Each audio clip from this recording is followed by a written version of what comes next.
There's a moment before physical effort that feels heavier than the effort itself, before the bar leaves the ground, before the first sprint, before the game starts. Nothing's happening yet, but the body's already preparing.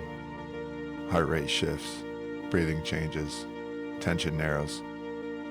But right now the weight isn't on the muscles, it's on the brain, with anticipation. This moment is a strange one.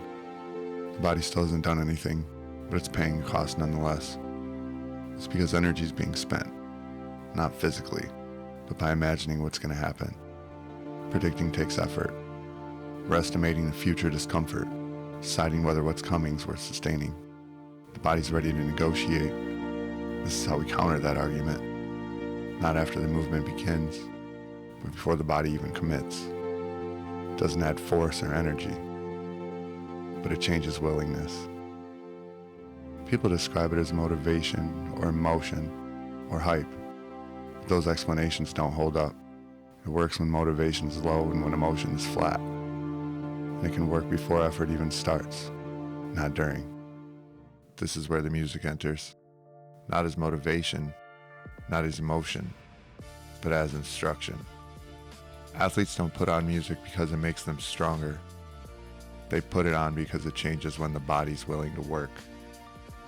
Long before muscles fatigue, the brain does. The brain's conserving. It's constantly estimating effort, predicting costs, deciding whether what you're about to do is worth sustaining. Music interferes with that calculation, not by lying to the body, but by organizing sensation. Researchers studying physical performance found that music doesn't significantly increase raw strength. What it changes instead is perceived exertion, movement efficiency, tolerance for repetition. So in other words, the body does the same work, it just complains less while it's doing it. This is why runners naturally fall into cadence with the beat. This is why lifters time the reps unconsciously. This is why warm-ups feel easier with sound. Rhythm becomes a scaffold. The nervous system likes predictable timing. We've talked about that numerous times. It reduces uncertainty. Uncertainty is expensive. Music also changes anticipation, which turns out to matter more than force. Before effort, the brain burns energy imagining what's about to happen. That's why waiting is exhausting. That's why silence before performance feels loud. Music fills that gap. It gives the nervous system something stable to lock onto while the body prepares in the background. This is why athletes ritualize music. Not new music, not surprising music. Probably the same music. Same tempo, same order, same sound. Because novelty costs attention, and attention is needed elsewhere. Studies in sports psychology show that familiar music reduces pre-performance anxiety and stabilizes heart rate variability. That's not hype, that's regulation. Music doesn't elevate the body, it settles it into readiness.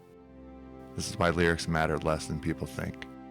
Tempo matters, consistency matters, predictability matters. The body doesn't need meaning, it needs timing. At a certain intensity, the brain begins to negotiate. This is hard, this is uncomfortable, we could stop any time. Music interrupts that negotiation. It's not by masking pain, but by externalizing the effort. Instead of counting reps, the body counts beats. Instead of tracking the distance, it tracks phrases. The effort becomes part of a pattern instead of an isolated sensation. This is why silence feels harder during exertion. Not because it's quiet, but because you're alone with sensation. Music gives the body something else to follow. Neuroscientists studying motor control describe rhythm as a movement cue.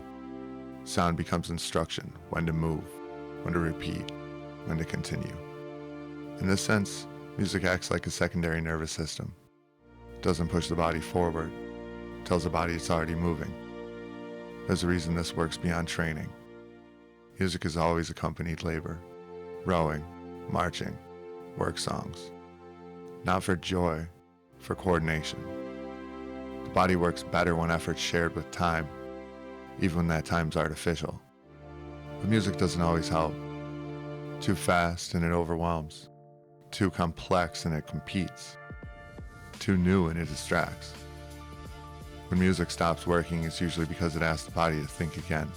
Performance lives below thought. Music that helps performance doesn't inspire, it permits.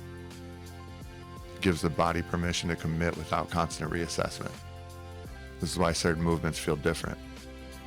The moment before exertion, the moment a song drops, the moment everything aligns. The body responds before the mind can explain. Muscles engage, breath syncs up, tension collapses inward. Preparation doesn't light up the body metaphorically, it does it neurologically. Music works in performance because it signals a transition from planning to action, from hesitation to repetition, from thinking about doing to doing. And once the body crosses that threshold, it resists being pulled back. This isn't about hype, or genre, or volume. It's about timing. Music doesn't make you stronger. It makes effort coherent. Coherence is what lets the body keep going.